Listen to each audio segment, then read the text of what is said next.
एक बार एक साधु बाबा से पूछा गया, बाबा, क्या जो हम सोचते हैं वही हम बन जाते हैं? बाबा ने उत्तर दिया, यह बात सच है।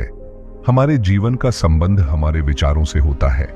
हमारे विचार लंबे समय तक हमारे मन में रहते हैं और उसी के अनुसार हम बनते हैं। इंसान का चरित्र उनके विचारों पर निर्भर करता है। अगर विचार अच्छे हैं तो चरित्र भी अच्छा होगा, और अगर विचार दूषित हैं तो चरित्र भी बुरा होगा। बाबा ने कहा, इस बारे में मैं एक कहानी सुनाता हूं जिससे तुम्हें अच्छी सोच मिलेगी। उदयपुर का राजा एक दिन अपने घोड़े पर बैठकर राज्य का भ्रमण कर रहा था। वह चारों ओर देख रहा था जब अचानक उसकी नजर एक छोटी सी दुकान पर पड़ी। यह दुकान चंदन की लकड़ी बेचने वाली थी। राजा ने घोड़ा रोका और दुकानदार को ध्यान से देखा। कुछ देर ठहरने के बाद राजा ने अपने मंत्री से कहा, मंत्री जी, मुझे नहीं पता क्यों, लेकिन लगता है कि इस दुकानदार को कल ही फांसी की सजा सुना दूं, इसे मृत्युदंड दे दूं। मंत्री राजा के इस अजीब व्यवहार को देखकर चौंक गए।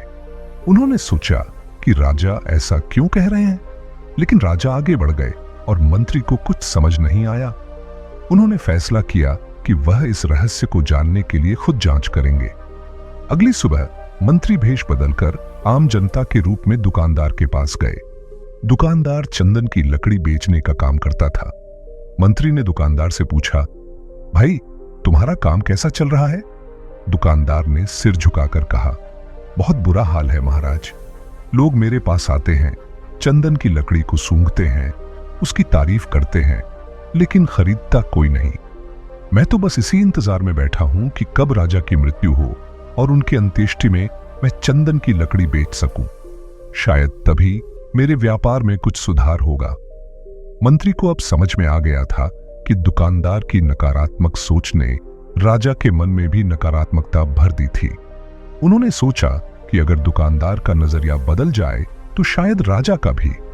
इसलिए मंत्री ने दुकानदार से कहा, मैं कुछ चंदन की लकड़ियां खरीदना चाहता हूं। यह सुनकर दुकानदार खुश हुआ।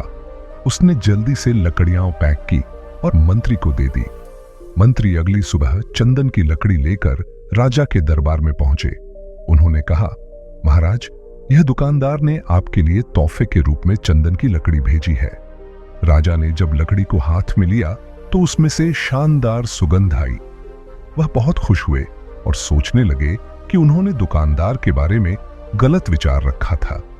राजा ने मंत्री से कहा, इस दुकानदार को सोने के सिक्के भिजवाओ। मंत्री ने सोने के सिक्के लेकर दुकानदार के पास पहुंचे। दुकानदार ने जब देखा कि राजा ने उसे इनाम दिया है तो वह बहुत खुश हुआ। उसने सोचा, मैंने राजा के लिए कितनी गलत बातें सोची थीं। राजा तो बड़े दयालु हैं। जब कहानी समाप्त हुई, साधु बाबा ने अपने शिष्यों से पूछा, अब बताओ, कर्म क्या है? शिष्यों ने उत्तर दिया, हमारे शब्द और काम ही हमारे कर्म हैं। हमारी भावनाएं ही हमारे कर्म हैं। साधु बाबा ने सभी के उत्तर सुनकर कहा, आपके विचार ही आपके कर्म हैं। यदि आपने अपने विचारों पर नियंत्रण करना सीख लिया तो आप महान बन जाते हैं। जब आप अच्छा सोचते हैं तब आपके साथ अच्छा होता है। इस कहानी से हमें यह सीख मिलती है कि हमारे विचारों की शक्ति अपार होती है। सकारात्मकता और नकारात्मकता दोनों ही हमारे जीवन को प्रभावित कर सकती हैं। दुकानदार की नकारात्मक सोच ने उसके व्यापार को नुकसान पहुंचाया और राजा का नकारात्मक विचार भी उसके निर्णय को गलत दिशा में ले गया। इसलिए यह जरूरी है कि हम अपने विचारों पर ध्यान दें। सोचिए, अगर दुकानदार सकारात्मकता से भरा होता और अपने व्यापार को लेकर उत्साहित रहता तो उसकी बिक्री पहले ही बढ़ जाती। याद रखें, आपकी सोच ही आपके भविष्य का निर्माण करती है। अपने विचारों को सकारात्मक बनाएं और जीवन में अच्छाइयों की प्रतीक्षा करें। आज से ही सकारात्मक सोचें, अपने जीवन में बदलाव देखें और दूसरों पर भी इसका प्रभाव डालें। जब आप अच्छे विचार रखते हैं तो अच्छे कर्म होते हैं और आपकी दुनिया भी बेहतर बनती है।